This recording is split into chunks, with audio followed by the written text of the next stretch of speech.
దేవుని నామాన్ని ఘనపరచడానికి ప్రార్థనలు ఏకీవించడానికి దేవుడు కృప దయచేసినందుకు దేవునికి వేలాది వందనాలు.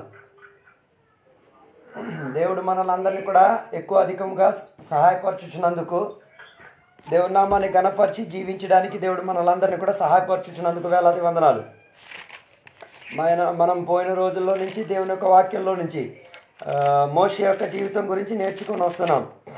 మనం పోయిన ఆదివారం రోజు చెప్పి ఆపిన విషయం, మోషే వ్యతిరేకంగా ప్రజలందరూ కూడా సనుకులాడడం మొదలెట్టారు. మోషేని చాలా రీతిగా ఏం చేశారు, వేదన పరచడానికి ప్రయత్నం చూపించుకొని మోషే వ్యతిరేకంగా సనుకులాడి మోషేని వేదన పరిచే స్థితిని మనం చూసాం. కానీ ప్రజల్లో ఏమి లేదు, దొరికిన దాంట్లో వారికి తృప్తి లేకుండా వారు దేవునికి వ్యతిరేకంగా జీవించే మనోభావంతో వారు నిలబడడం వలన వారు దేవుని యొక్క సన్నిధిలో నుంచి మనసు దూరం అయ్యే స్థితి వారి జీవితంలో జరిగింది. అందుకే మన జీవితంలో కూడా మనం ఏం చేసుకోవాలి, ప్రతి దాంట్లో మనం తృప్తి కలిగే వాళ్ళుగా ఉండాలి.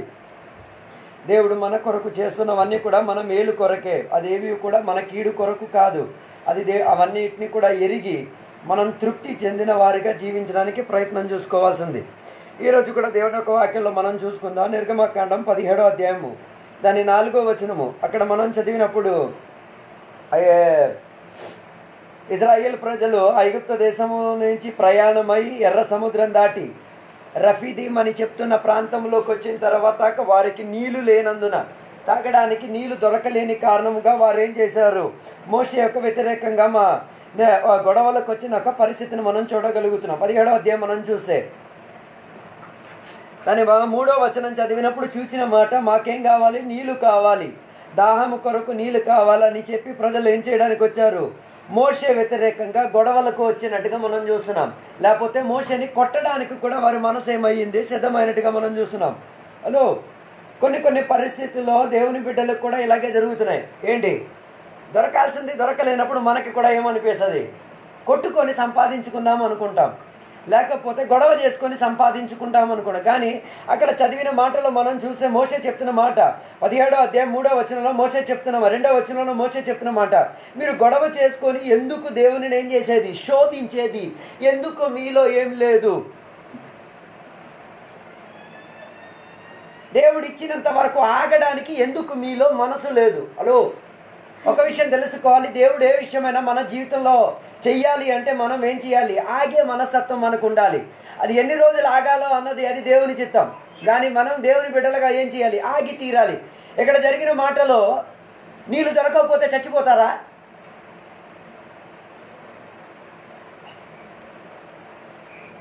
ఇక్కడ ఏం చెప్తున్న మాట, మాకు నీళ్ళు లేదు అందుకే మేమేమైపోతాం, చచ్చిపోతాం. ఒక క్షణంలో నీళ్ళు దొరకకపోతే చచ్చిపోతామా? చాలామంది చెప్పే అంటే దేవుడు చేసిన ప్రణాళికను విశ్వసించలేకపోతే అన్నీ చచ్చిపోయే విధానమే కనిపించేది. ఎక్కడ చదివినప్పుడు వీళ్ళు చెప్తున్న మాట, మాకు నీళ్లు దొరకకపోతే మేమేమైపోతాం, చచ్చిపోతాం. ఐగుప్త దేశంలో ఇదే ప్రజలు ఉన్నప్పుడు వాళ్ళకి నీళ్లు సదుపాయంగా దొరికేది కాదు. ఏవైనా ఐగుప్త దేశస్తులు ఇచ్చే ఒక బాధ్యత. కానీ ఎక్కడ చదివినప్పుడు వీళ్ళు చెప్తున్న మాట ఏంటో తెలుసా, మాకు నీళ్లు దొరకకపోతే ఏమైపోతాం, చచ్చిపోతాం. మన పరిస్థితి కూడా ఇలాగే కదా, మనకి దొరకాల్సినది దొరకలేనప్పుడు చెప్పిన మాట ఏంటి, కొన్ని పరిస్థితుల్లో మనం అనుకున్నవి జరగలేనప్పుడు మనం చెప్పే మాట ఏంటి అంటే, ఆ పరిస్థితి మమ్మల్ని ఏం చేసేస్తుంది, చంపేస్తుంది. దానిలో ఉన్న కారణం ఏంటంటే ఆగడానికి మనసు లేదు. దేవుడు ఇచ్చేంత వరకు దాని కొరకు ఆగే ఒక తత్వం లేదు. ఈ కాలంలో ఉన్న దేవుని బిడ్డలు కూడా ఇంతే. దేవుడు ఈ యొక్క విషయం మన కొరకు చేసినంత వరకు మనం ఏం చేయాలి, ఆగే వాళ్ళుగా ఉండాలి. ఈరోజు పగటి వేళ ఒక్క నిమిషం మీ జీవితాన్ని ఆలోచించండి. ఏ విషయం కొరకు మీరు ఆశపడుచున్నారో అది త్వరగా దొరకడానికి ఆసక్తి చెందినది దేవుని యొక్క చిత్తం కాదు. అన్నీ మనకేం కావాలి, త్వరగా దొరికియాలి, అన్నీ వెంటనే దొరికేయాలి. అది దేవుని చిత్తం కాదు. దేవుడు ఏ విషయమైనా ఆలస్యంగా ఇచ్చేవాడే. ఆలస్యంగా ఇవ్వడానికి ఉన్న కారణం ఏంటి, మనకు ఆ ఇచ్చిన విషయములో మనము ఆసక్తి చెందిన వారుగా ఉంటున్నామా లేదా అన్నదే దేవుడు పరీక్షించేది.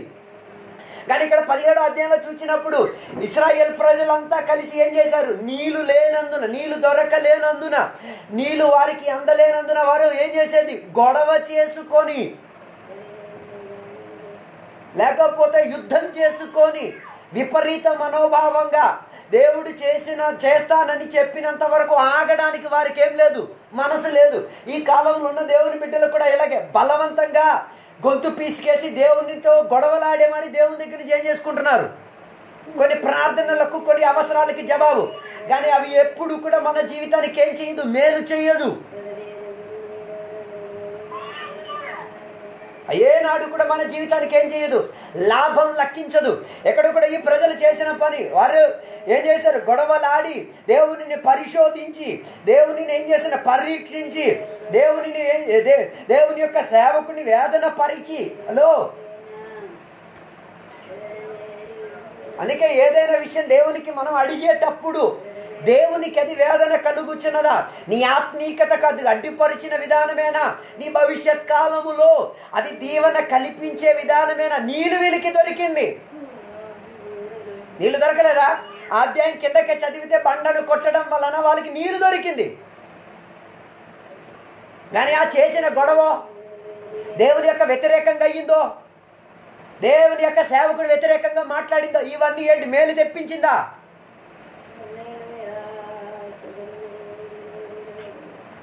నీళ్ళు దొరికింది, వారి దాహం తీరింది, వారి మందలు, వారి పశువులు, వాటన్నిటికీ దాహం తీరింది.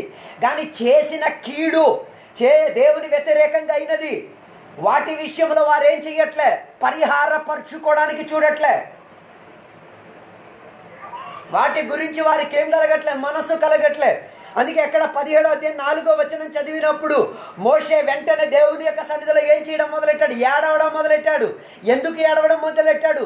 ఈ ప్రజలకి నీళ్లు దొరకడానికి కాదు, ఈ ప్రజలు దేవుని వ్యతిరేకంగా ఆ దేవుని వ్యతిరేకంగా అయిన దాని విషయంలో వారికి ఏం లేదు, క్షమించే మనస్తత్వం లేదు.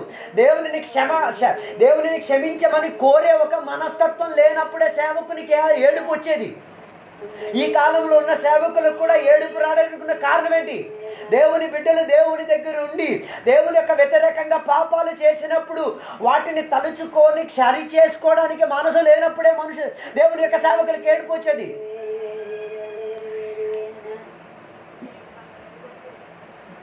కానీ ప్రజలకి నీళ్లు దొరికింది, నీళ్లు వారి దాహాన్ని దెప్పికిని దూరపరిచింది. కానీ వారు దేవుని వ్యతిరేకించిన వలన లేకపోతే దేవుని కొరకు ఆగడానికి మనసు లేనందున ఏం జరిగింది, ఆ చేసిన ప్రవర్తన వారి భవిష్యత్ కాలాన్ని ఏం చేసింది, ఆత్మీయతలో అడ్డుపరిచింది. అందుకే ఈరోజు పగటి వేళ ఆలోచించుకోవాలి. మనం కొన్ని విషయాలు ప్రార్థన ద్వారా దేవునికి అడుగుచున్నాం, మనం కొన్ని విషయాలు వేదన పడి కన్నీరు కార్చి గోజాడి అడుగుచున్నాం. అవన్నీ ఆశీర్వాదాలు లభించుచున్నాయి. కానీ ఆ దొరికిన ఆశీర్వాదం నీ ఆత్మీయతను చంపే ఒక ఆశీర్వాదమా? అది ఒకసారి ఈరోజు ఏం చేయాలి, పరీక్షించుకోవాలి. కానీ ఈ కాలంలో ఆత్మీయులు, ఈ కాలంలో ఉన్న దేవుని బిడ్డలు వాటి గురించి వారికి ఏమి లేదు, చింత లేదు. ఆ విషయం గురించి వారికి ఏం అవగాహన లేదు. అందుకే ఒక విషయం తెలుసుకోవాలి, మోషేకున్న స్వభావం ఎక్కడ చూస్తే దేవుడు ఇచ్చేంత వరకు, దేవుడు మాట్లాడేంత వరకు, దేవుని యొక్క చిత్తం ఎరిగేంత వరకు ఆగడానుకున్న మనసు. అది ఇశ్రాయేలు ప్రజలకి లేదు, కానీ మోషేకి అహరోనుకు ఉంది. ఈ కాలంలో అందరికీ త్వరగా నీ కావాలి, ఆశీర్వాదం త్వరగా, స్వస్థత త్వరగా, బాప్తిజం త్వరగా, కృపావరాలు త్వరగా, పరలోకం త్వరగా, అన్ని త్వరగా కావాలి. త్వరగా దొరికినది కాదు. దాని కొరకు ఏమై ఉండాలి, ఆగే మనస్తత్వం. నీవు అడిగిన దానిని దేవుడు ఇవ్వకుండా ఉన్నప్పుడు నీ మనసు ఎలా ఉన్నది? నువ్వు ప్రార్థన చేసిన దానికి జవాబు కనిపించలేనప్పుడు నీ మనసు ఎలా ఉన్నది?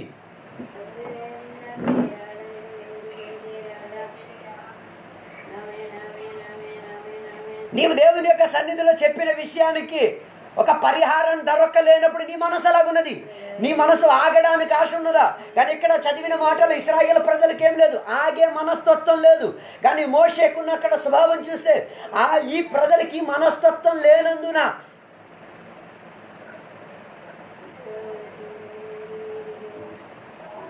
మోషేకి ఏం కలుగుతున్నది? వేదన కలుగుతున్నది, కన్నీరు వస్తున్నది.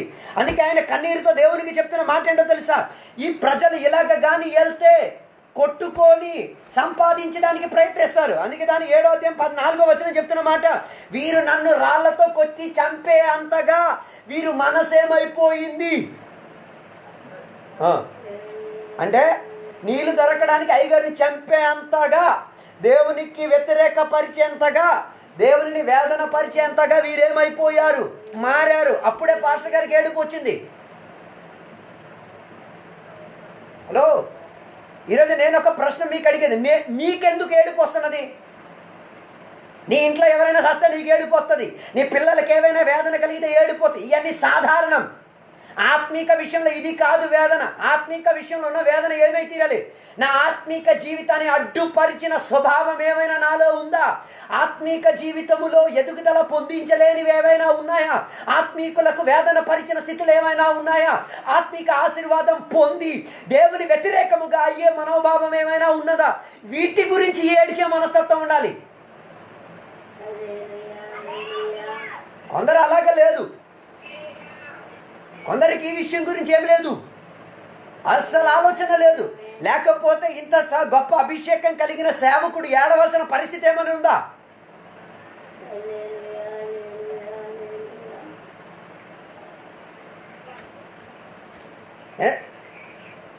అక్కడ మోషే ఏడ్చిన ఏడుపు చూడండి. ఆయన దేవుని దగ్గరికి, అంటే ప్రజలకి దీవెన దొరకకపోతే, నీళ్లు దొరకకపోతే చంపే అంతగా వారి ఆత్మీకత ఏం చేసింది?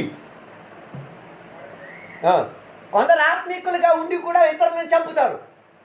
అది వారికి దొరికిన కృపావరం. అభిషేకం పొంది కూడా చంపుతారు. అన్య భాష మాట్లాడి కూడా చంపుతారు. ఎలాగా? ఇలాగే ఆగకుండా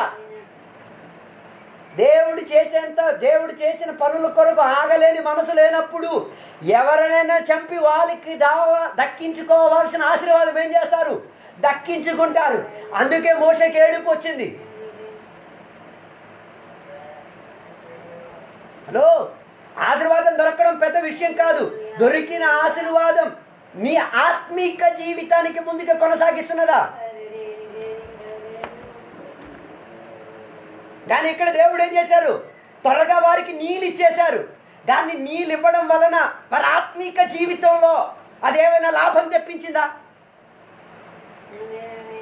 ఎవరేం చెప్పలే. ఇశ్రాయేల్ ప్రజల యొక్క ఆత్మీక జీవితంలో ఏమైనా లాభం తెప్పించిందా? పోనీ వారి జీవితంలో ఈ చేసిన దీవెన గురించి వారికి ఏమైనా అప్పటికప్పటి వారి దాహం తీరింది. హలో, అప్పటికప్పటికి వారి దాహం తీరింది. వారి పశువులకన్నీ దాహం తీరింది. కానీ అది వారికి ఏం చేయలే, ఆత్మీక లాభం తెప్పించుకోలే. ఈరోజు రాత్రి వేళ నేను మీకు అడిగేది, నీ జీవితంలో లభించిన ఆత్మీక దీవెనలు అన్నీ ఆత్మీక లాభం తెప్పించిందేనా?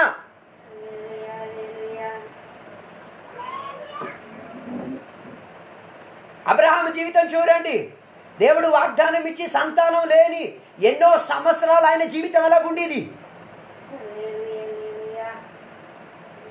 దేవుడు ఆయనకి చెప్పారు, నేను మీకు సంతానాన్ని ఇస్తాను. కానీ సంతానం ఇవ్వలేనందున ఆగలేక ఆయన ఏం చేశాడు? సొంత విధానంగా ఆశీర్వాదం లప్పించుకుందాం అనుకున్నాడు. కానీ ఏం చేసుకున్నాడు? దేవుని యొక్క వాగ్దాన వ్యతిరేకంగా, దేవుడు చెప్పపాటకుండా, దేవునికి అనుమతి అడగకుండా ఈయన ఏం చేశాడు? వంకర తోవను ఉపయోగించి వివాహం చేసుకొని ఒక కొడుకుని సంపాదించాడు. అది ఆయన జీవితానికి లాభం లభించిందా? కొడుకు దొరికాడు. కానీ ఆ కొడుకు ఎటువంటి వాడు? ఆయన ఆత్మీక జీవితాన్ని ఎప్పుడు తన్నేవాడే. అందరూ చెప్తారు, ఆయన చేసిన పని వలన కొడుకు దొరికింది, పెద్ద సంతానం దొరికింది, సంపద ఆస్తి అంతా దొరికింది. కానీ అబ్రహాము జీవితంలో హాగారు వలన, ఇస్మాయేలు వలన ఎల్లప్పుడూ ఏమి? వేదనే. కారణం ఏంటి? ఒక్క తప్పు అడుగు. ఏంటో తప్పడుగు? దేవుడు చెప్పినంత వరకు ఆగడానికి మనసు సిద్ధం కాలే. ఈ కాలంలో ఉన్న దేవుని బిడ్డలకి ఏముంది? ఆగే మనస్తత్వం లేదు. దేవుడు ఇచ్చేంత వరకు ఆగడానికి ఏం లేదు. ఇష్టం లేదు. అన్నీ త్వరగా దొరికియాలి. త్వరగా దొరికినవన్నీ నీ ఆత్మిక జీవితాన్ని ఏం చేస్తుంది? నాశనం తీసుకొస్తుంది. దేవుడు ఇవ్వడు అని కాదు, ఇస్తాడు. ఎవరా? మీ పిల్లలు ఉదాహరణకి బండి కొనుక్కోమని చెప్తారు. పిల్లలు బండి కొనడానికి చెప్తారు. ఓకే, మీరంటారు ఇప్పుడు డబ్బులు లేదు, తర్వాత కొంటాను. 2 రోజులు 3 రోజులు అన్నం తినకుండా ముద్దపప్పు మొహం వేసుకొని కూర్చుంటాడు. బయటికి వెళ్ళి ఇంట్లో తాళం వేసుకొని కూర్చుంటాడు. మీరేం చేస్తారు?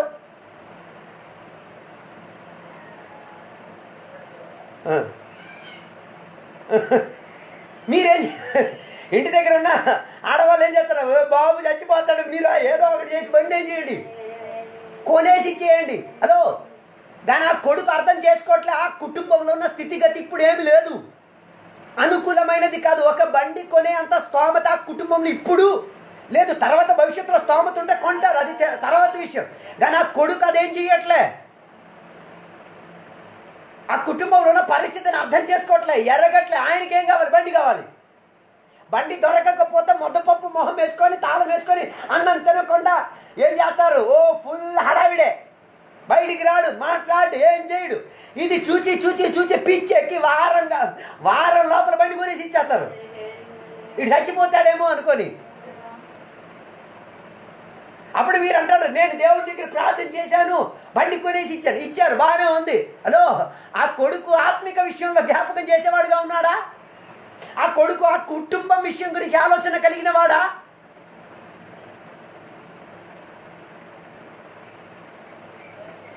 మనం గౌరవం ప్రార్థన చేయాలి. దేవుడు నా ప్రార్థన ఆలకించి అప్పైనా సప్పైనా బండి కొనేసి ఇవ్వడానికి దేవుడు సహాయం పరిచారు. కానీ కొనుక్కున్న అబ్బాయికి ఈ బండి ఎలాగొచ్చింది అన్న విషయంలో ఏమి లేదు.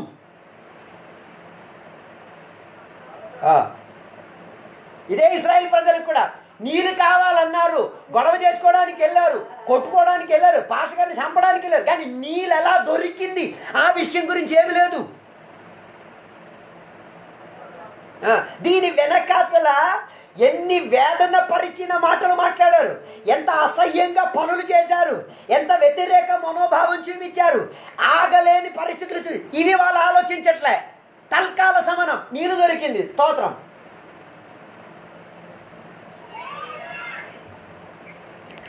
యేసయ్య జీవించిన కాలంలో కూడా ఇదే రకముగా ప్రజలు ఉండేవారు.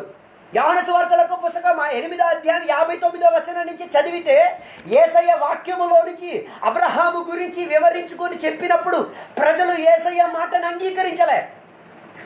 యేసయ్య అక్కడ ఒక మాట అన్నారు. 8వ అధ్యాయం చదివితే దాని 56 నుంచి చదువుకొని వస్తే మనం చూడగలిగేది. యేసయ్య ఏం చేశారో తెలుసా? ఒక మాట అన్నారు, అబ్రహాము కన్నా ముందుగా ఉన్నవాడు నేనే. ఇది చెప్పినప్పుడు ప్రజలకు ఏం కలిగింది? కోపం వచ్చింది. వారందరూ ఏం చేశారో తెలుసా? రాళ్ళు తీశారు. ఎవరిని కొట్టడానికి? యేసయ్య చెప్పింది నిజమే కదా, అబ్రహాము కన్నా ముందుగా ఉన్నవాడు యేసయ్యే కదా. అప్పుడు ఈయన సందేహం ఏంటి తెలుసా? యేసయ్య ఎలాగా అబ్రహాము కన్నా ముందుగా అయ్యేది? 30 సంవత్సరాల క్రితమే కదా యేసయ్య పుట్టింది, ఈయన ఎలాగా ముందుగా?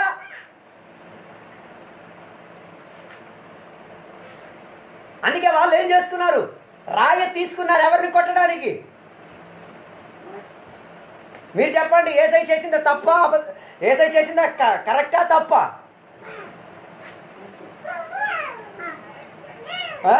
కానీ ఆత్మీక విషయం వారు ఏం చేయలేకపోతున్నారు. యేసయ్య వ్యతిరేకంగా రాయ తీసుకుంటే దానికి క్షమించే మనస్తత్వం దేవుడు ఇస్తాడా? ఎవరు చెప్పలే. ఒకవేళ ఈ రాయ తీసిన మనుషులే రక్షణ పొందారనుకోండి, యేసయ్య నమ్ముకున్నారనుకోండి, ఈ రాయ తీసింది యేసయ్యని కొట్టడానికి తీసిన రాయ యేసయ్య వ్యతిరేకం రావడానికి చూపించిన మనసు, దానికి పరిహారం ఏమైనా లభిస్తుందా?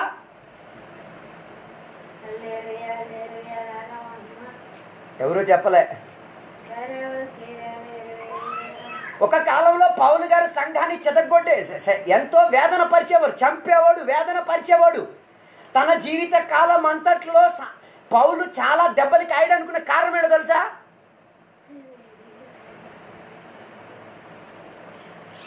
ఎవరు ఏం చెప్పలే. నువ్వే విత్తనం వేసావు దాని కోత కొయ్యకుండా ఎక్కడికి వెళ్ళావు. నువ్వు ఎందరిని వేదన పరిచావో, నీవెందరిని నొప్పి పరిచావో, ఎందరు ఆత్మిక జీవితానికి అడ్డుపరిచావో దాని లెక్క, నువ్వు రక్షణ పొందినా దాని లెక్క వసూలుతో, వడ్డీ మదుపొడ్డి చక్రొడ్డితో దేవుడు నీకు తిరిగి ఇచ్చే నీ ప్రాణం ఈ భూమి నుంచి విడిచెళ్ళేది. ఉన్నారా నాతో కలిసి? అందుకే పౌలు గారు పత్రికలో చెప్తున్న మాట ఏంటో తెలుసా? ఎన్నో రాత్రులు నిద్రలేని రాత్రులు, ఎన్నో మార్లు నన్ను రాళ్లతో చెదగొట్టారు, 4 సార్లు కొరడా దెబ్బలు కొట్టించారు, ఎన్నో సార్లు సంఘస్థులు నన్ను వేదన పరిచారు, ఎన్నో పరిస్థితుల్లో నన్ను దొంగల మధ్యలో పంపించారు. ఇవన్నిటిలో నేను వేదన కలగడానికి ఉన్న కారణం ఏంటి? ఉన్న కాలంలో అందరికి శుభ్రంగా సెదగొట్టాడు, మరి అప్పు సప్పు మదుపప్పు అన్నీ ఇవ్వాలి కదా. ఉన్నారా నాతో కలిసి? పౌలు రక్షణ పొందాడు, అభిషేకం పొందాడు, కృపావరం పొందాడు, కానీ దొరకాల్సిన లెక్క అంతా ఎక్కడ దొరికింది?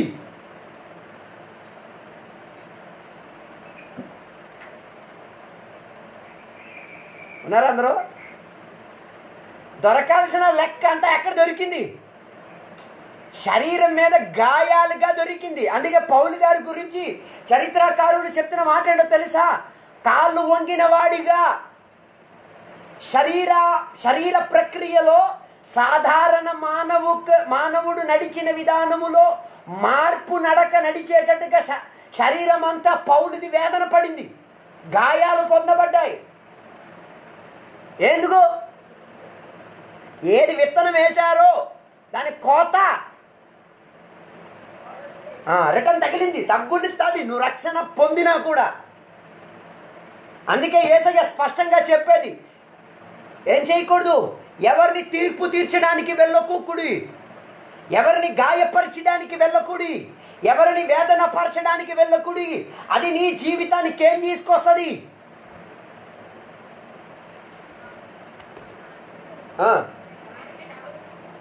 అందుకే నిర్గమకాండం 17వ అధ్యాయంలో మోషేని వేదన పరిచి, మోషే వ్యతిరేకంగా మాట్లాడి, మోషేతో గొడవలాడి దేవునిని పరీక్షించి నీళ్ళు దొరికింది. నీళ్ళు దొరకలేదు నేను అన్నట్లే, నీళ్ళు దొరికింది, నీళ్ళు తాగారు, కానీ దాని వడ్డీ మదుపొడ్డి చక్కెరొడ్డి ఏముంది? హలో, ఉన్నారా అందరూ? అందుకే ఏదైనా పని ఆత్మిక విషయములో చేసినప్పుడు 4 సార్లు ఆలోచించి దేవునికి సలహా అడిగి చెయ్యండి. అది ప్రార్థన వినయం ద్వారా దేవునికి అడగడం అన్నా, ఏదైనా విషయం కొరకు మనం తీర్మానం తీసుకున్నా, నిర్ణయాలు తీసుకున్నా, ముందు దేవుని దగ్గర కూర్చొని అడగ, దేవా ఈ ఆత్మిక దీవెన నాకు రావడం వలన దెబ్బలు కాయకుండా ఉన్న పరిస్థితి రాకూడదు, వేదన కలిగే స్థితి నా జీవితంలో రాకూడదు.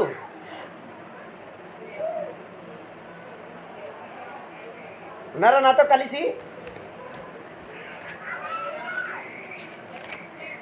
అందుకే ఇక్కడ మోషే ఏడుస్తున్న, దేవా ఈ ప్రజలకి కొద్దిగా అర్థమయ్యేటట్టుగా తెలియపరచండి దేవా, వీరు చేస్తున్న ఈ పని భవిష్యత్ కాలంలో వడ్డీ మదుపొడ్డితో తిరుగుద్ది, ఇది ఒక్కసారి తెలియపరచండి దేవా అని మోషే ఏడుస్తున్నాడు. ఇది అసలు నాయకుడు, అసలు సంఘ కాపరి. హలో, ఒక విషయం నేను చెప్తా,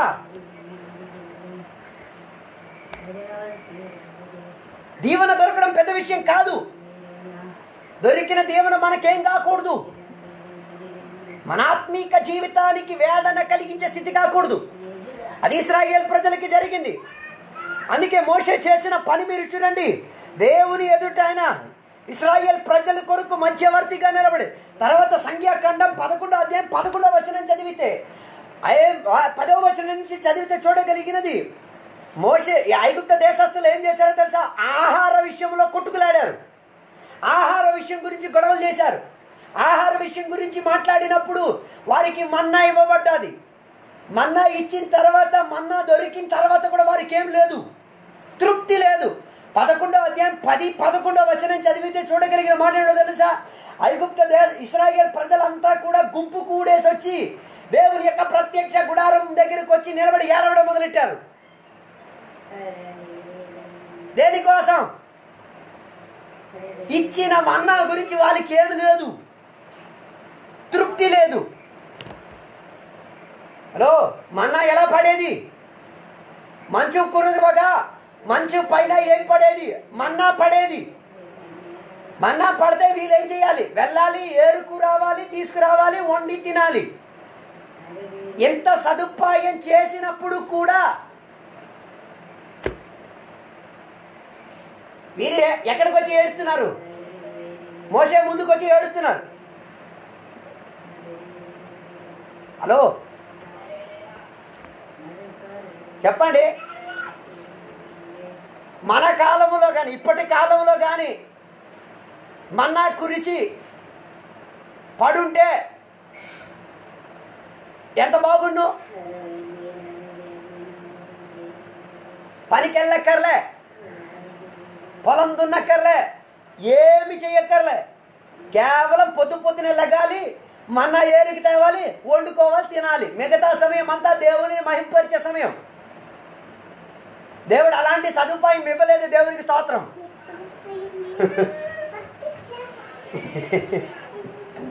కానీ నేను దేవునికి స్తుతిస్తున్నాను. ఇలాంటి యొక్క అనుభవం మనకి పరలోకంలో లభిస్తుంది.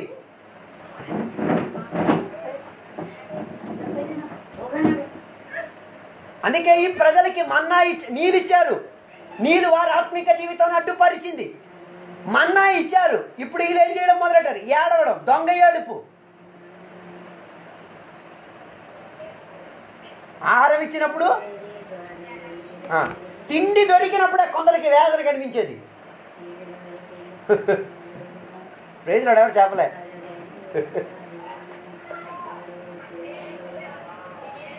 చూసారా?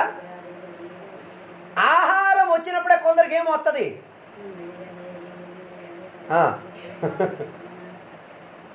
ఆహారం లేనప్పుడు ఏడుపు ఉండదు, ఆహారం వచ్చినప్పుడే. ఎక్కడ కూడా వీళ్ళ పరిస్థితి ఏంటి? ఆహారం వచ్చినప్పుడు వీరు ఎవరు వ్యతిరేకంగా? మోసే వ్యతిరేకంగా, దేవుని యొక్క వ్యతిరేకంగా గుంపు కూడా వచ్చి ఏడవడం మొదలెట్టారు. అప్పుడు మోసే చెప్తున్న మాట ఏంటో తెలుసా? దేవా, నేను ఈ ప్రజల్ని ఎలా మోసుకు తీసుకెళ్ళాలి? దాని 11వ అధ్యాయం 14వ వచనం చెప్తున్నది, వీరిని మోసుకొని వెళ్ళడం దేవా కష్టకరం అవుతున్నది. హలో, మోషే ఈ పదాలు చెప్పడానికి కారణం ఏంటో తెలుసా? ఆత్మీక తత్వం లేని విశ్వాసులు ఉంటే, ఆత్మీకత గురించి అవగాహన రప్పించడానికి మనసు చూపించకపోతే మోషే లాంటి సేవకులకు కలిగేది వేదనే. అందుకే కొందరు విశ్వాసులు చెప్తారు, ఈ పాస్టర్ గారికి ఏం కారణం మా గురించి అడగడానికి?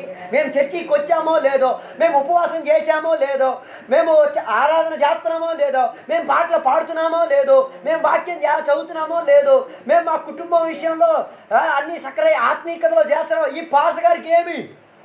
అదే కదా చాలా మంది అడిగేది.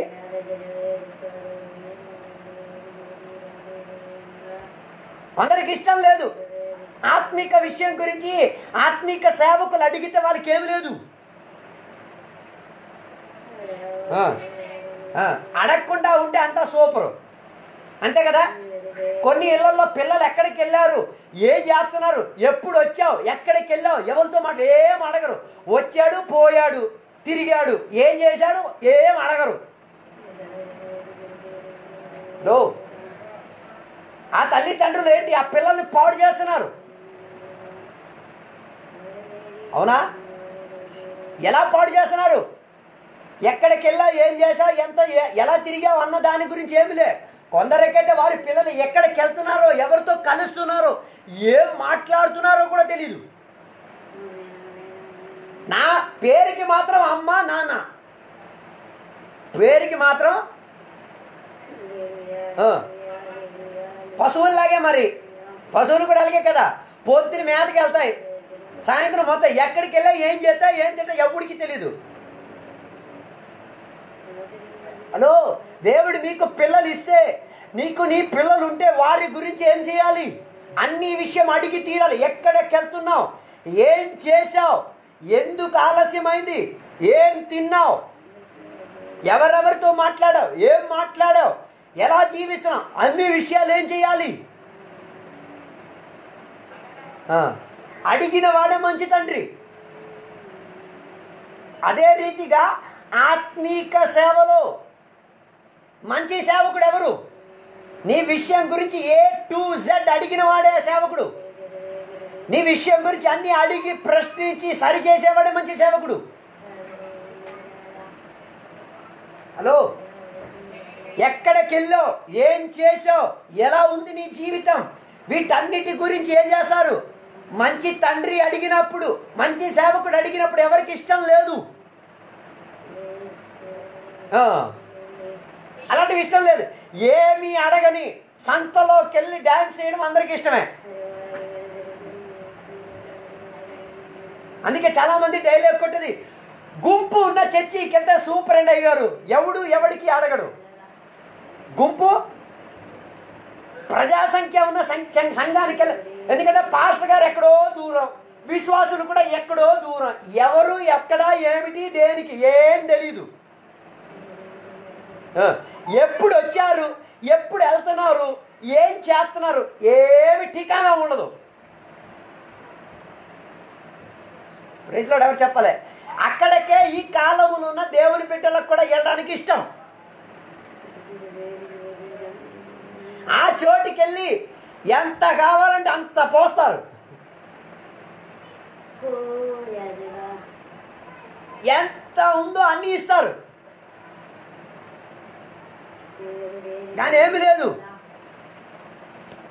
తమ ఆత్మీక విషయం గురించి పరీక్షించే సేవకులు, అడిగే సేవకులు అంటే అస్సలు. ఇక్కడున్న మోషేకున్న స్వభావం చూడండి. ప్రజల యొక్క ఆత్మీక తత్వం దిగజారినప్పుడు ఆయనకి ఏం కలుగుతున్నది? వేదన కలుగుతున్నది. హలో, మంచి సేవకుడు ఏ సేవకుడు? ప్రజల యొక్క క్షేమాభివృద్ధి గురించి అడిగేవాడే మంచి సేవకుడు. పిల్లల యొక్క క్షేమాభివృద్ధి ఎరిగిన వాడే మంచి తండ్రి, మంచి తల్లి. లేకపోతే అన్ని దొంగ తల్లిలే, దొంగ తండ్రిలే.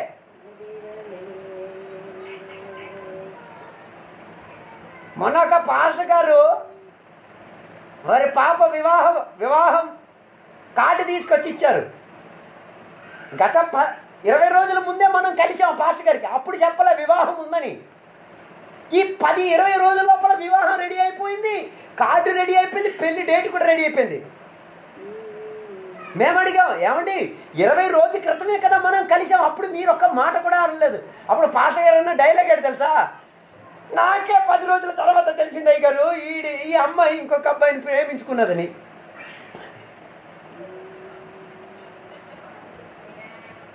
తర్వాత పాప ఏం డైలాగ్ చెప్పింది తెలుసా? నానా, నువ్వు సేవకుడివే, మంచిదే, నీవు కానీ మాకు పెళ్లి చేయించలేకపోయావు అనుకో, నేను ఫ్యాన్కి వేలాడి చచ్చిపోతాను. ఇది వినేసరికి నాన్న అలిగిపోయాడు.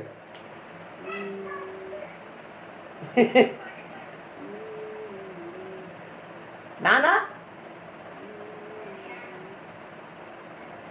వెంటనే పాపకేం అడుగుతున్నావు తెలుసా?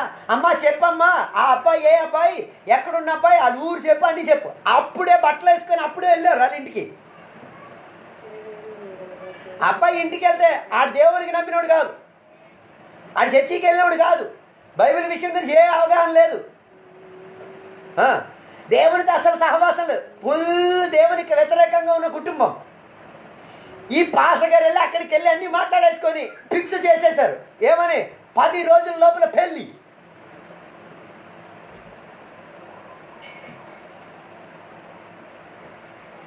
హలో, 10 రోజుల లోపల పెళ్ళి అని రెడీ. కార్డు ఇవ్వడానికి మన ఇంటికి వచ్చారు. వివరణ అంతా అడిగి వచ్చేసరికి చివరికి ఆయనకి మేము ఒక ప్రశ్న అడిగాం, అయ్యగారు ఈ పెళ్లి మీరు చేయించేస్తున్నారు బాగానే ఉంది, రేపు మీరేం వాక్య పరిచయం చేస్తారు? పెళ్లి చేసేస్తున్నారు బాగానే ఉంది, ఏం వాక్య పరిచయం చేస్తారు? అప్పుడు పాస్ గారు డైలాగ్ కూడా కొట్టారు, వాక్య పరిచయం చేస్తామమ్మా అయ్యగారు, మా పాప మంచి ఆత్మీకురాలు, అబ్బాయిని ఏం చేసేస్తారు?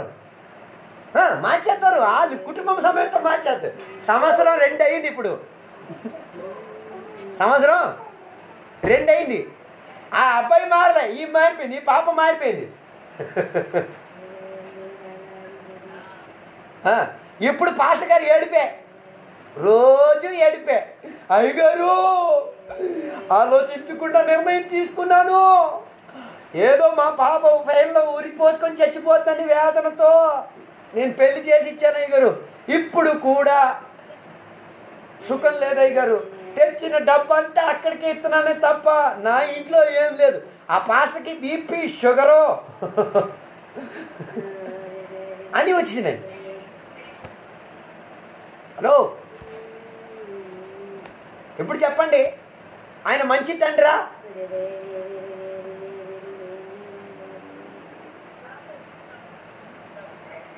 ఇదే పరిస్థితి నీకు కానీ జరిగితే మీరేం చేస్తారు?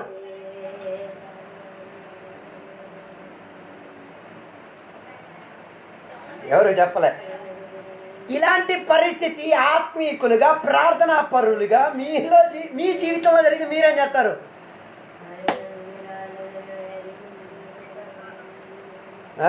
ఎవరు ఏం చెప్పలే. ఓకే, ఏదో ఒకటి చేస్తారు, అది నాకు అడగలేదు. ఏదో ఒకటి మీరు చేస్తారు. కానీ మంచి తల్లి తండ్రులు అయితే ఏం చేస్తారు? ఆత్మీక విషయానికే ప్రాముఖ్యత ఇస్తారు. ఇలాంటి ఆత్మీకత లేని విషయాలకి ఏం చేయరు, ప్రాధాన్యత చూపించరు.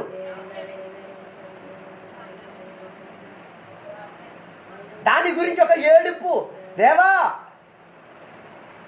వీళ్ళకి ఆత్మీకతగా నడిపించి కూడా వీళ్ళ ఆత్మీకతలో నడవలేకపోతున్నారు. అలాంటి ఏడుపు ఎంతమంది తల్లిదండ్రులకు వస్తున్నది?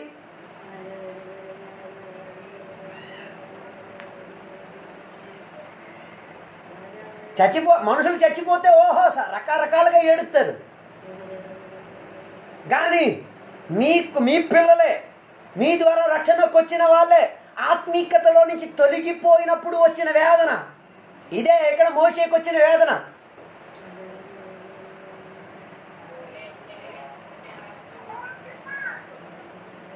హలో, మంచి తండ్రి, మంచి నాయకులు, ఆత్మీకులు చేసే పనేంటి? ప్రజల దేవుని బిడ్డలు దేవుని వశం నుంచి దిగజారిపోతున్న వారు శరణం తీసుకునేది మోకాలే, వారు తడిపేది కన్నీరే, వారు చెప్పేది దేవునికే. బదులుగా వాళ్ళు చేసిన తప్పుని ఏం చేయరు, వాళ్ళు చేసిన తప్పుకి ఏం చేయరు, ప్రోత్సహించరు. హలో, ఈ కాలంలో అందరూ ఆత్మీకులు అక్కడ అన్నిటిని ఏం చేస్తున్నారు? ప్రోత్సహించేగా వారిగా మారుతున్నారు. అందుకే ఈరోజు రాత్రి వేళ నేను అడిగేది, నీ లోపల ఉన్న ఆత్మీకతలు నీ పిల్లల లోపల కనిపించలేనప్పుడు, నీవు ప్రకటించిన వాక్యం నీ పిల్లలు పాటించలేనప్పుడు వేదన వస్తున్నదా? నీవు అభిషేకముతో అన్య భాషతో నీ పిల్లలు అన్య భాష మాట్లాడలేనప్పుడు నీకు వేదన కలుగుతున్నదా? నీవు దేవుని నామాన్ని గణపరిచి దేవునికి హత్తుకునేటప్పుడు నీ పిల్లలు అది చేయలేనప్పుడు నీకు అందులో వేదన ఉందా? కానీ మోషేకి అక్కడ వేదన ఉంది. మోషేకి ఆ విషయంలో ఏముంది? కన్నీరుంది. అది మంచి ఆత్మీకుల లక్షణం, మంచి ఆత్మీక సేవా పరిచర్య చేసిన వారి లక్షణం.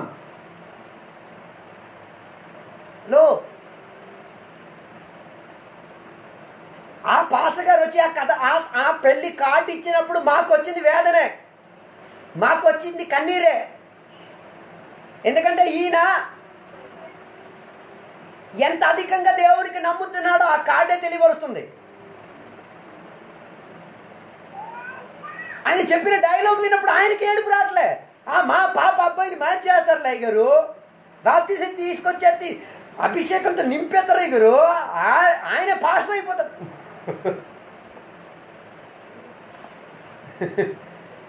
ఇప్పుడు ఆ మనిషి కనబడట్లే ఆ పాస్టర్ గారు.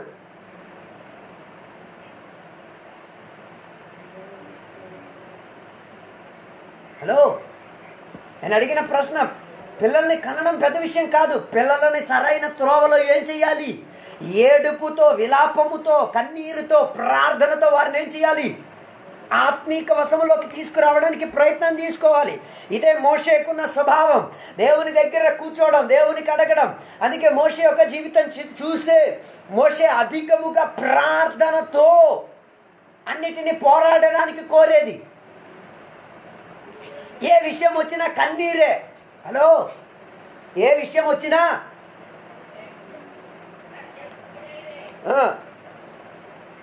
మోషే యొక్క ప్రార్థనా పరుడుగా ఎప్పుడు ఏడవడమే. హలో, ఎప్పుడు ఏడవడమే.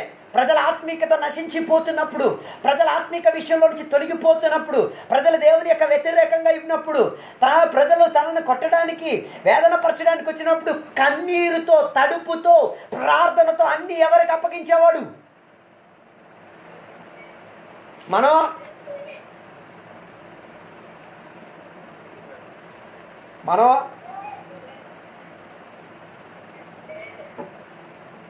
ప్రార్థన మాత్రం లేదు, మిగతావన్నీ ఉన్నాయి. పని చేయమని చెప్తే డబ్బు కోసం 24 గంటలు పంది కన్నా హీనంగా పనిచేస్తారు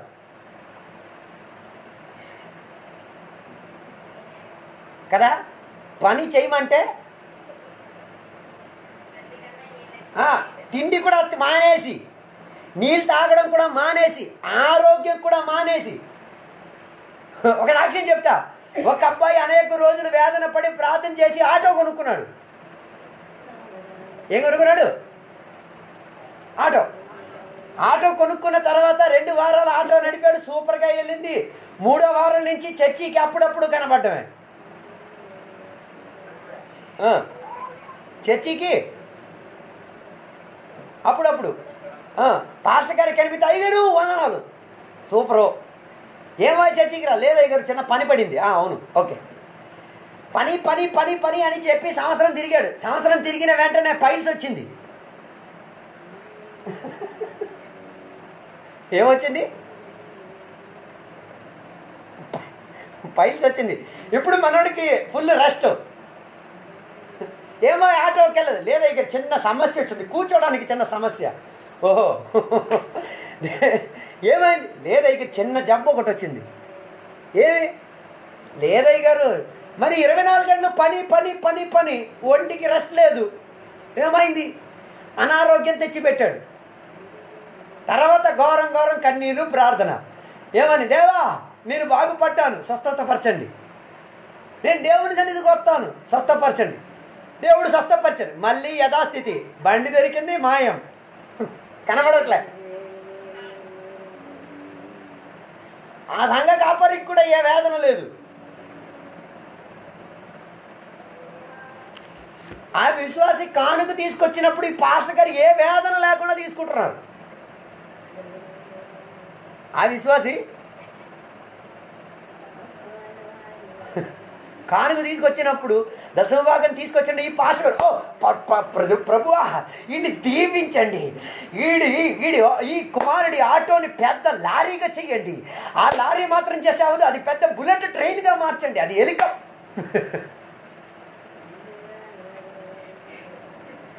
ఆయన ఉద్దేశం ఏంటి?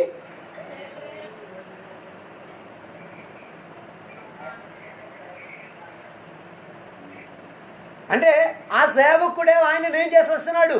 తప్పు త్రోవలోకి నడవడానికి ఏం చేస్తున్నారు? త్రోవ చూపిస్తున్నారు. హలో, ఈ కాలంలో ఉన్న ఆత్మీకులకి ఏం కావాలి? అన్ని విషయం ప్రార్థన ద్వారా, ఏడుపు ద్వారా, కన్నీరు ద్వారా దేవుని దగ్గర సమర్పించుకొని విజయం సంపాదించే విధానంలో ఉన్న ఆత్మీకత మనకు రావాలి. అదే ఆత్మీకుల లక్షణం. మోషే దగ్గర నుంచి నేర్చుకోగలిగినది.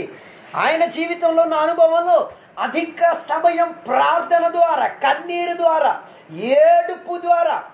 ఈరోజు రాత్రి అలా నేను మీకు అడిగేది, నీ ప్రార్థన వలన, నీ కన్నీరు కార్చడం వలన ఎన్ని యుద్ధాలు గెలిచావు? ఓడిపోయిన పరిస్థితులన్నీ కూడా గెలిచావని తల ఎత్తుకొని తిరగలుగుతున్నావా?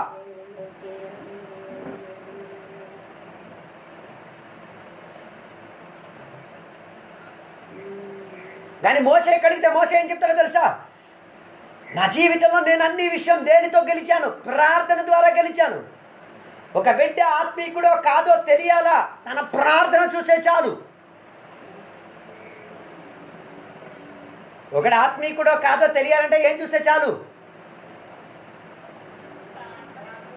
బండి పనిచేస్తుందో లేదో తెలియాలంటే బండి స్టార్ట్ అయినప్పుడు చూస్తే చాలు. అవునా? శ్రీధర్ అవునా కాదా? మెకానిక్ దగ్గరికి తీసుకెళ్తే మెకానిక్ బండి స్టార్ట్ చేసే చెప్తాడు కదా సమస్యలు ఇవి అని. అలాగైతే ఒక మనిషి ఆత్మీకుడో కాదో తెలియాలంటే ప్రార్థన స్టార్ట్ అయితే చాలు. ప్రార్థన స్టార్ట్ చేస్తే చాలు తెలిసిపోద్ది. కొందరు ప్రార్థన చేస్తే 100 హల్లెలూయా చెప్తారు. ప్రభువా హల్లెలూయా, దేవా హల్లెలూయా, పరిశుద్ధుడా హల్లెలూయా, హల్లెలూయా తప్ప ప్రార్థనలు ఇంకేం ఉండదు. అంటే ఈ హల్లెలూయా చెప్పి నెక్స్ట్ చెప్పాల్సిన పదం గుర్తుపెట్టుకో అంటే తలుచుకుంటున్నాడు.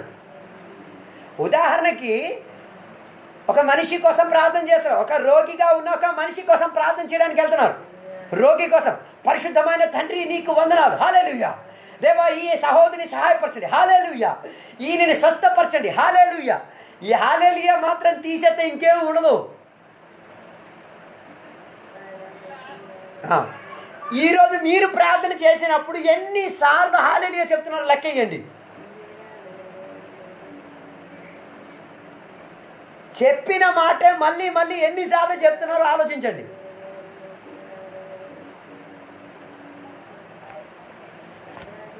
ఉన్నారు అందరూ?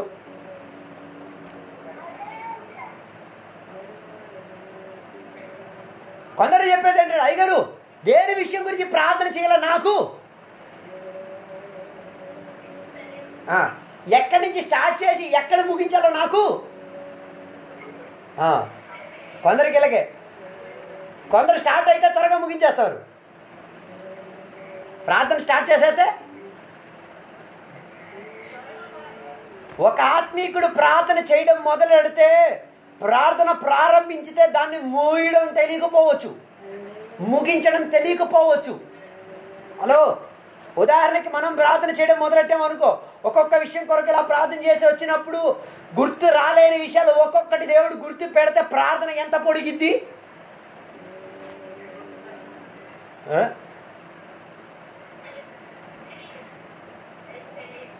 ప్రార్థన అదే నేను ఎంత పొడిగిద్ది, ఎన్ని గంటలు వెళ్తాయి.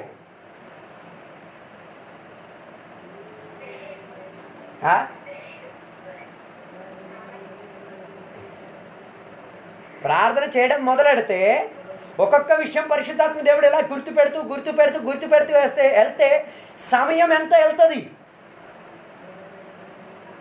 హలో, మోషే 40 రోజులు 40 రాత్రులు దేవుని దగ్గర కూర్చొని అన్నం తిండి తెప్ప బాత్రూమ్కి వెళ్ళడం అన్నీ మానేసుకొని కూర్చోడానికి కూడా కారణమేనో తెలుసా?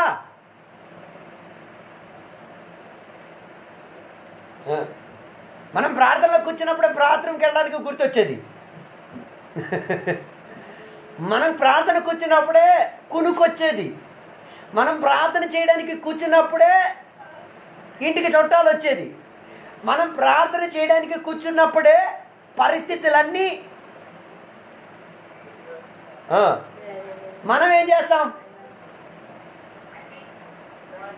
అన్నీ మూసేస్తాం.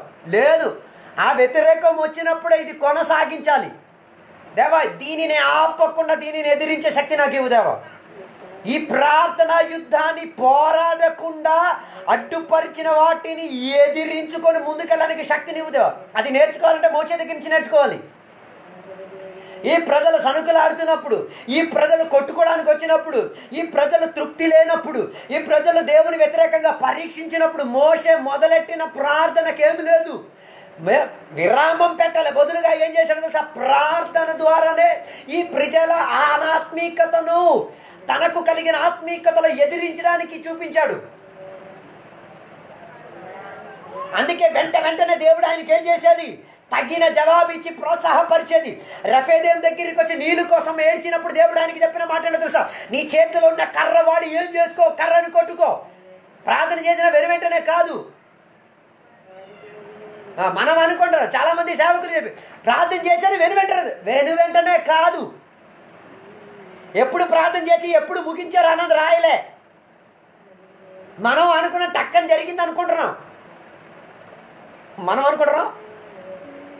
ఇటు ప్రజలు గొడవకు వచ్చేసారు. మోసే ఒక ప్రార్థన చేసి దేవో ఏం చేయాలి, వెంటనే దేవుడు ఇలాగా. మనందరం ఇలాగే అనుకుంటున్నాం. మోసే చేసిన పని ఏంటో తెలుసా? ఈ ప్రజలు గొడవలు ఆడడానికి వచ్చి కూర్చున్నప్పుడు ఈయన మోకాల మీద కూర్చొని ప్రార్థన గట్టి ఎక్కాడు. ఎక్కి అవతల ఉన్న వ్యక్తులు గొడవలు ఆడుతున్నారు, చిచ్చి మాట్లాడుతున్నారు, సణుకులు ఆడుతున్నారు, అది చేస్తున్నారు, ఇలా చేస్తాను, అలా చేస్తాను, అది ఇది చెప్పినప్పుడు ఈయన కంటి నుంచి చొక్క కన్నీరే పడుతున్నది. ఈయన కూర్చున్న చోట్ల మోకాలు వేసుకొని దేవుని యొక్క దేవా దీనికి ఒక పరిహారం నాకు కావాలి. ఈ పెదవులతో మాట్లాడుతున్న ఈ జనాంగం మధ్య దేవా నీ అద్భుత కార్యం రుజువుపరిచి తీరాలి. దేవా నేను వీరి నోరుని ముయించలేదు, నీవు వారి నోరుని ముయించగలుగుతావు. అందుకే నేను దేవా ఈ ఎదిరించిన జనాంగాన్ని ప్రార్థన ద్వారా దేవా కన్నీరు ద్వారా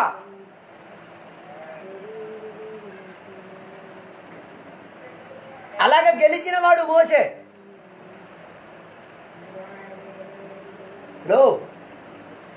అలాగని చెప్పి ఎప్పటి వరకు ప్రార్థన చేశారు? దేవుడు మాట్లాడినంత వరకు. ఎప్పుడు మొదలెట్టాడు ఎప్పుడు ముగించాడో రాయలే.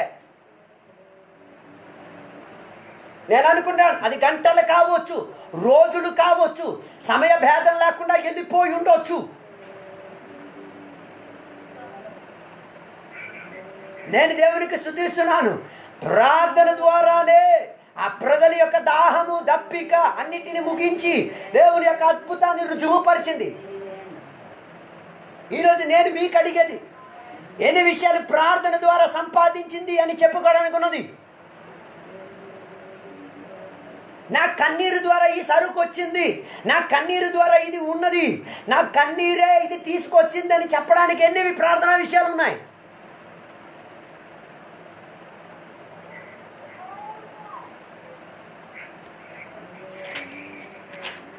అందుకే మోసే జీవితంలో నుంచి నేర్చుకోగలిగిన ఒక స్వభావం ప్రార్థనతో ప్రతి పోరాటాన్ని గెలిచేది. మనము కూడా ఈ కాలం, అందుకే యేసయ్య తన జీవిత కాలములో అధిక సమయం దేనికి ఇచ్చివాడు? ప్రార్థనకి ఇచ్చివాడు. ఈ కాలంలో ఉన్న విశ్వాసులో అధిక సమయం పడుకోవడానికి, అధిక సమయం పనికి, అధిక సమయం తిండికి, ప్రార్థనకి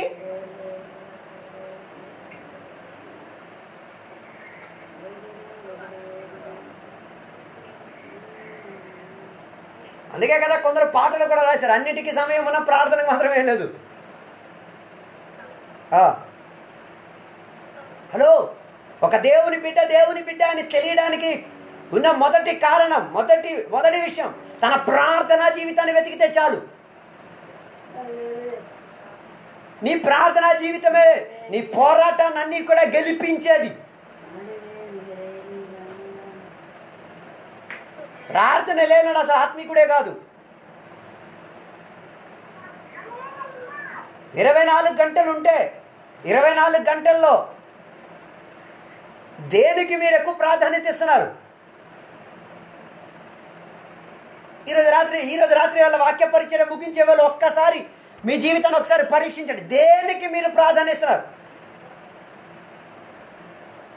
పొద్దున 8కి లెగుస్తున్నారు, రాత్రి 8 వరకు పని. అంటే ఆ మనిషికి పనియే ప్రాధాన్యత.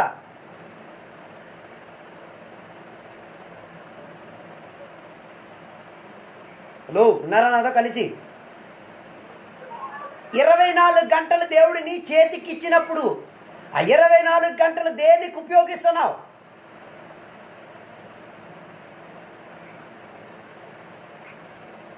వారం చర్చికి వెళ్తామని అందరూ చెప్తారు. ప్రతిరోజు నేను కూడా గృహ కూడికలు చేస్తున్నాను. గృహ కూడికలు ఉన్నాయి మా ఇంట్లో, బాగానే ఉంది, వెరీ గుడ్, నాకు నచ్చింది, అందులో తప్పేం లేదు. కానీ ప్రార్థనకు ఎంతసేపు ఖర్చు పెట్టావు? మోసేకి అడిగితే మోసే ఏం చెప్తాడో తెలుసా? దేవా, నేను ఇవన్నీ చేసింది ప్రార్థన ద్వారానే. హలో, ప్రార్థన చేసిన మనిషికి నిద్ర పెద్ద ప్రాముఖ్యత చూపించదు. ప్రార్థన చేసిన మనిషికి పని పెద్ద ప్రాముఖ్యత చూపించదు. ప్రార్థన చేసిన మనిషికి అలిసిపోయే తత్వం కనిపించదు. అందుకే మనం గెలవలేని కారణం ఏంటి? మన వ్యతిరేకంగా ఉన్న వాళ్ళు గెలిచిపోతున్నారు, మనం ఓడిపోవడానికి కారణం ఏంటి? ఏం లేదు, ప్రార్థనతో ఎదిరించట్లే.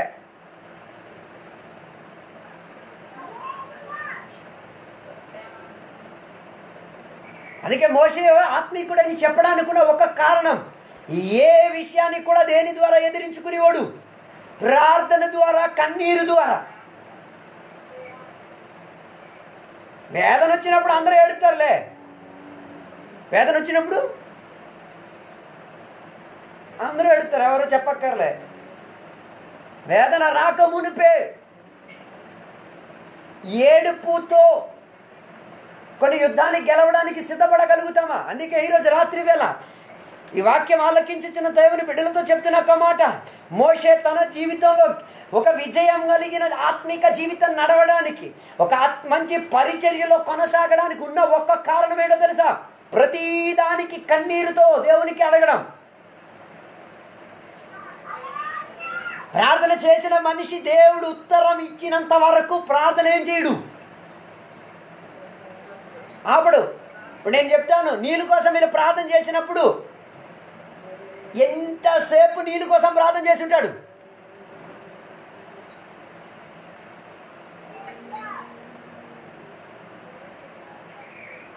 దేవుడు మాట్లాడినంత వరకు. నేను దేవునికి స్తోత్రం చెల్లించుచున్నా, దేవుడు వెంటనే మాట్లాడారు. దేవుడు చాలామంది చెప్పారు, దేవా ఎన్ని ప్రార్థన చేసినా దేవుడు నాతో ఏం చేయట్లే. 10 నిమిషాల పాటలో ప్రార్థనతో ఏ దేవుడు మాట్లాడతారు? 10 నిమిషాల ప్రార్థనతో ఏ దేవుడు మాట్లాడతారు? మూగ దేవుళ్ళే మాట్లాడారు, ఇంకా అది నోరున్న దేవుడేం మాట్లాడేది. అందుకే మోషే జీవితం గురించి నేర్చుకోగలిగేది.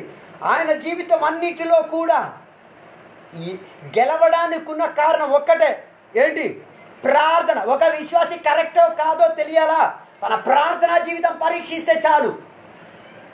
ప్రార్థన ఉన్న మనిషికి ఏ విషయం గురించి భయం ఉండదు. ఎవరెంతమంది ఆయనని ఎదిరించినా, ఎవరు ఏం చేసుకోవడానికి వచ్చినా, ఏ ఎర్ర సముద్రం ముందు వచ్చి నిలబడినా, ఎంతమంది శత్రువులు వెనక్కొచ్చి పడినా, ఎన్ని పరిస్థితులు చుట్టుమట్టున్నా, ఆయనకి ఒక విషయమే, ప్రార్థన బలం ఉన్నది కాబట్టి దేనినైనా ఆయన ఏం చేయగలుగుతాడు. లేకపోతే ఆలోచించండి, వెనక పరో సైన్యం వచ్చినప్పుడు ఊరుక ఉండమని చెప్పడానికి ధైర్యం కలిగిందంటే మోషే ఎలా చెప్పగలిగాడు చెప్పండి? మీరైతే చెప్తారా?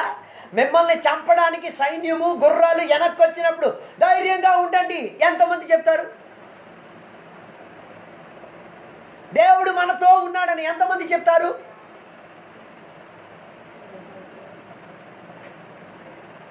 అప్పుడు ఇవేం గుర్తుకు రాదు.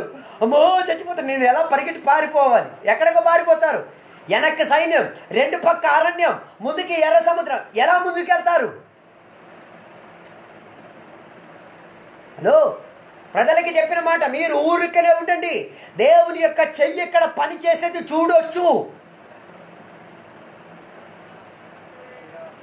హలో, ఆ ఒక్క మాట నోట్లో నుంచి రావాలంటే దీనికోసం ఎంత సమయం ప్రార్థనలో ఖర్చు పెట్టుంటారు?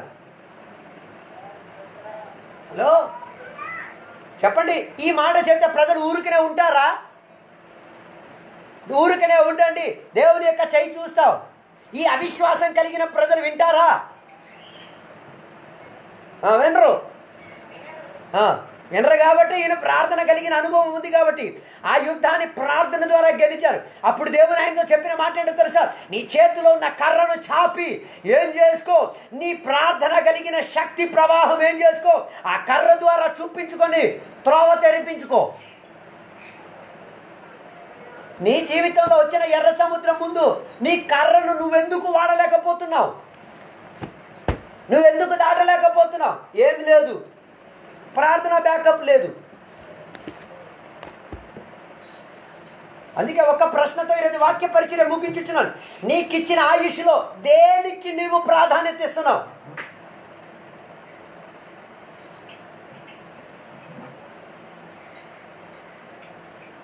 చాలామంది తప్పిపోయిన కుమారుడిలాగే పూట తిండి కోసం,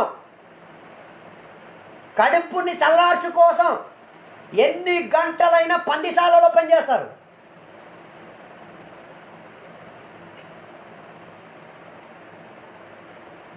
ఎన్ని గంటలైనా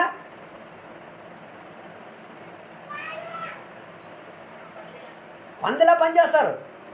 పోనీ పందిలా పని చేశారు, బాగుంది, పని చేసిన దానికి జీతం దొరికింది, పోనీ అది తినైన ఆరోగ్యం ఉందా? లేదు. ఈ మనిషికి ఏం జరిగింది? తప్పిపోయిన కొడుకుకి తిండి వేస్తున్నాడే తప్ప వేసిన తిండి తినడానికి దొరకట్లే. పంది పొట్టు కూడా తినలేని స్థితి.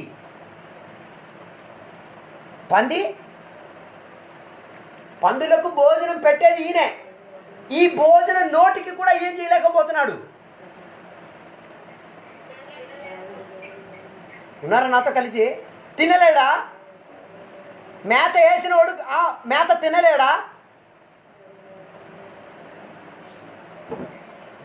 ఎందుకు తినలేకపోతున్నాడు? మనం అనుకున్న పందులు అంటే చిన్న చిన్న పందులు అనుకున్నాం. చిన్న చిన్న పందులు కాదు, ఏనుగులాగా ఉన్న పందులు.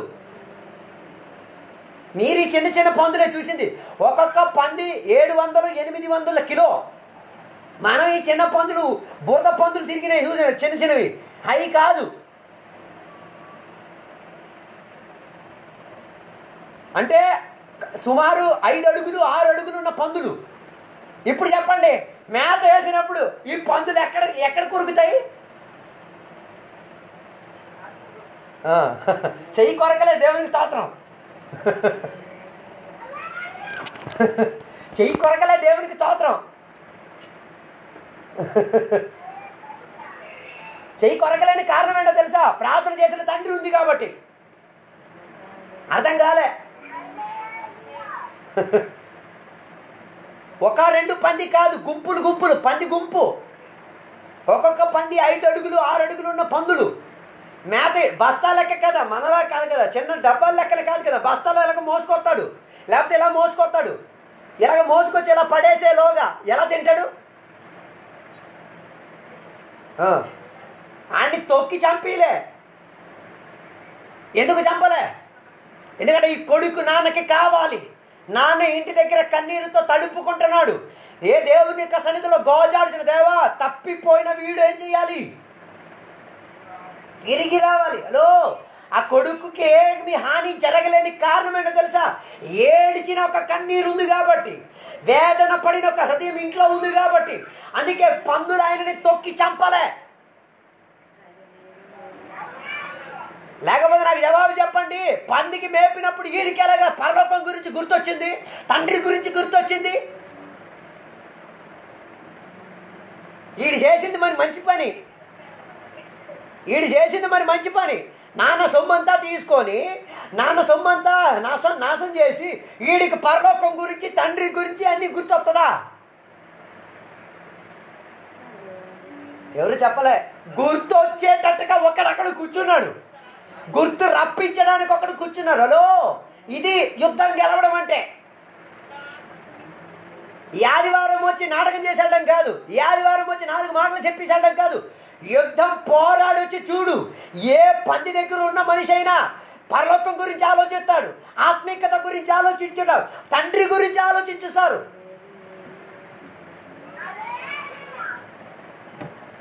పందులు ఆయనని తొక్కి చంపలే, పంది ఆయనని ఏం చేయలే,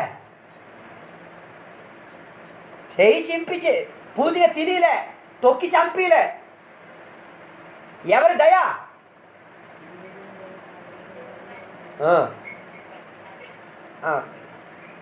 ఈ తప్పిపోయిన కొడుకుకి అర్థమైంది, అయ్యో ఈ పందులకు మేపి వెళ్తా నాకేం లేదు. అంటే వీడు ఇంత పని చేసేవాడు సొంతంగా కూర్చొని తినడానికి కూడా సమయం ఉండేది కాదు.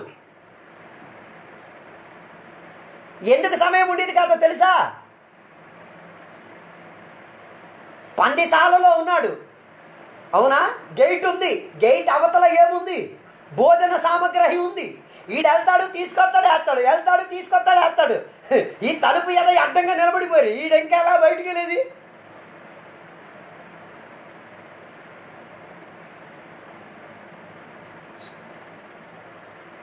అందుకే వీడికి ఏమి గుర్తొచ్చింది? ఆకలి వేసింది. ఎప్పుడు ఆకలి వేసింది? తిండి దొరకట్లే. పోనీ పొట్టు తిందామన్నా అది కూడా దొరకట్లే. 4 గోడల మధ్య ఇరుక్కుపోయాడు. ఎక్కడికి వెళ్ళడానికి చోట్లేదు. పందులేమో సెదగదొక్కేస్తున్నారు. అప్పుడు గుర్తొచ్చింది. ఏంటి గుర్తొచ్చింది? ప్రార్థన చేసిన మనిషి గుర్తొచ్చింది, ప్రార్థన చేసిన మనిషి ఇల్లు గుర్తుకొచ్చింది, ప్రార్థన చేసిన మనిషి వ్యతిరేకంగా చేసిన తప్పులు గుర్తుకొచ్చినాయి, ప్రార్థన చేసిన కుటుంబం వ్యతిరేకంగా అన్నీ చేసినవన్నీ ఒక్కొక్కటిగా నేను చేసింది గుర్తొచ్చింది. ఇప్పుడు నాకు జవాబు చెప్పండి, ఈడు ఎలాగా ఆ పందిశాల నుంచి గెంతొచ్చుంటాడు?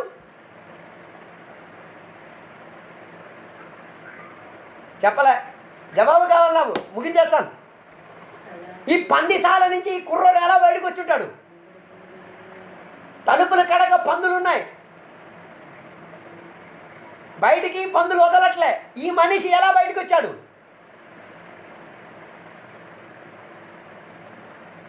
కేకేస్తే ఎవరైనా వస్తారా? కేకలేస్తే ఎవరైనా వస్తారా? మరి అక్కడ ఉన్న పందులు మామూలు పందులు కావు, ఆవుల్లా గేదెల్లాగా ఉన్న పందులు ఇవి. ఒక అరుపు అరిచింది అనుకో ఎప్పటికీ వినబడదు. నేను అనుకుంటున్నాను ఈడేం చేస్తుంటే ఏ పందులు ఉన్నాయో ఆ పందుల మీదకి ఎక్కి గోడెక్కేసి దూకి వెళ్ళొచ్చుంటాడు. వీడికి అర్థమైంది తలుపులో నుంచి వచ్చే సీన్ కనిపించదు, ఈ పందులు నన్ను వదలవు.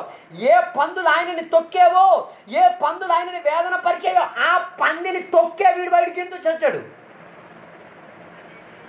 హలో, అలాగ విముక్తి పొందినవాడు వీడు. హలో, అందుకే బట్టలు కూడా చూడలే, చెప్పులు కూడా చూడలే, పరిస్థితి కూడా ఏం చూడలే, జుత్తు చూడలే, ఏం చూడలే. ఆకలి, తండ్రి వ్యతిరేకంగా చేసిన తప్పులు, తండ్రిని వేదన పరిచిన స్థితి.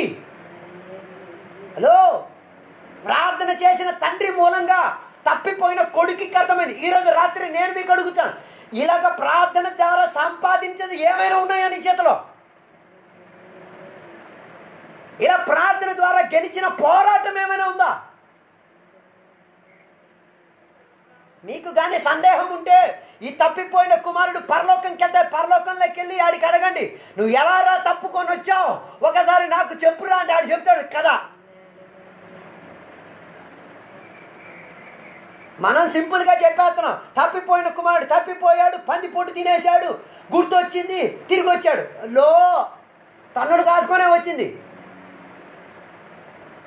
అందుకే ఈ కొడుకు ఇంటికి తిరిగి వచ్చిన తర్వాత అన్ని అర్హతలు ఇచ్చినా కూడా, అన్ని యోగ్యతలు ఇచ్చినా కూడా వాటిని ఏం చెయ్యట్లే, ఖాతిరు చెయ్యట్లే. ఎవరిని ఎక్కువ ఖాతిరు చేసుకున్నాడు? ఆ ఇంట్లో ఉన్న తండ్రిని. ఆయనతో సమయం గడపడానికి, ఆయనతో ఎల్లప్పుడూ కలిసి ఉండడానికి మనసును సిద్ధపరచుకున్నాడు.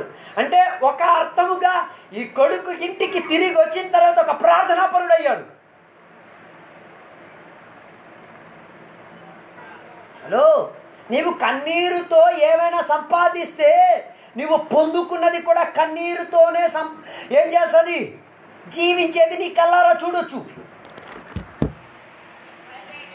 అందుకే నా మాటలు నేను ముగించేస్తున్నాను. మోషే యొక్క జీవితంలో ఐగుప్త దేశంలో నుంచి ప్రజలు సనుకులాడడం మొదలెట్టి, ఈ ప్రజల వ్యతిరేక మనోభావం మొదలెట్టినప్పుడు కూడా ప్రార్థన ద్వారానే వీటన్నిటినీ కూడా ఏం చేసేవాడు? గెలిచేవాడు. అందుకే వెంటనే దేవుడు ఆయనతో మాట్లాడేది, త్వరగా దేవుడితో ఆయన శబ్దంలో ఆలకించేది. అందుకే ఈరోజు రాత్రి వేళ మనము మన జీవితాన్ని ఒక్కసారి పరిశోధించుకుందాం, మన ప్రార్థనా జీవితాన్ని ఒక్కసారి సరిదిద్దుకుందాం.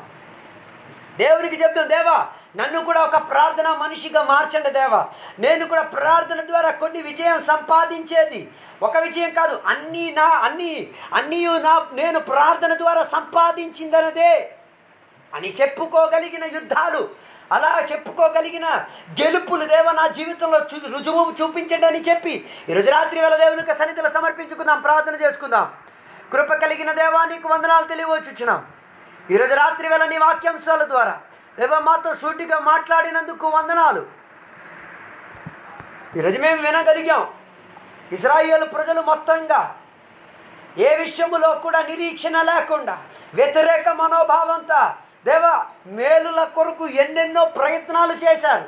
నీళ్ళు కోసం సనుకులాడారు, ఆహార విషయం కొరకు గొడవలాడారు. దేవా ప్రతి పరిస్థితిలో దేవునిని పరీక్షించారు. దేవుని సన్నిధిలో ఆగలేని తత్వం, దేవుని యొక్క చిత్తాన్ని అర్థం చేసుకోలేని చిత్తం, అనుభవం, ఇవన్నీ ఉన్నప్పుడు కూడా వీటన్నిటిలో కూడా మోషే ప్రార్థన ద్వారా గెలవడం వలన, ప్రార్థన ద్వారా దేవుడు ఆయనతో మాటలకు జవాబిచ్చి ముందుకి వెళ్ళాల్సిన విధానములన్నీ దేవుడు ఆయనని సహాయపరిచిన విధానం. దేవా, ఆత్మీకులుగా మా జీవితంలో జరిగి తీరాలి. దేవా, అప్పుడప్పుడు చేసి ప్రార్థన చేసేవారుగా కాకుండా ఎల్లప్పుడూ ప్రార్థన ద్వారా ఆ జీవితాన్ని కొనసాగించడానికి మమ్మల్ని సహాయపరచండి. మా జీవిత రహస్యము ప్రార్థన ద్వారా జరుగుటకు, మేము అన్ని విషయాన్ని ప్రార్థన ద్వారా సంపాదించుటకు మమ్మల్ని సహాయపరచండి. ఒక ఆత్మిక గుంపుని తయారు చేయుటకు, మేము ఆ ఆత్మిక గుంపులో ఉండుటకు దేవా కన్నీరు ప్రార్థనయు మాకు కావాలి. దేవా, అలాంటి ఒక జీవితం మాకు ప్రసారించండి. దేవా, యేసయ్య తన జీవిత కాలమంతయు ప్రార్థనకు ప్రాధాన్యత ఇచ్చి జీవించిన కారణముగా దేవుని యొక్క చిత్త ప్రకారంగా అన్ని అనుకూలముగా దేవుడు చేసి చెప్పిన విధానంగా అన్ని చేయడానికి సహాయపరిచినట్టుగా మోషేయు కూడా తన జీవిత కాలములో అన్ని కాలం ప్రార్థన ద్వారా నేర్చుకొని ముందుకే కొనసాగడానికి సహాయపరిచినట్టుగా మా జీవితం కూడా అవుటకు సహాయపరచండి. దేవా, అన్ని విషయం ప్రార్థన ద్వారా గెలిచి తీరుటకు మమ్మల్ని సహాయపరచండి. దీవెనలతో నింపినందుకు వందనాలు, సహాయపరిచినందుకు వందనాలు, యథార్థ ఆత్మీకులుగా మమ్మల్ని మార్చినందుకు వందనాలు. యేసు నామములో అడిగి వేడుకున్న పరమ తండ్రి, ఆమేన్.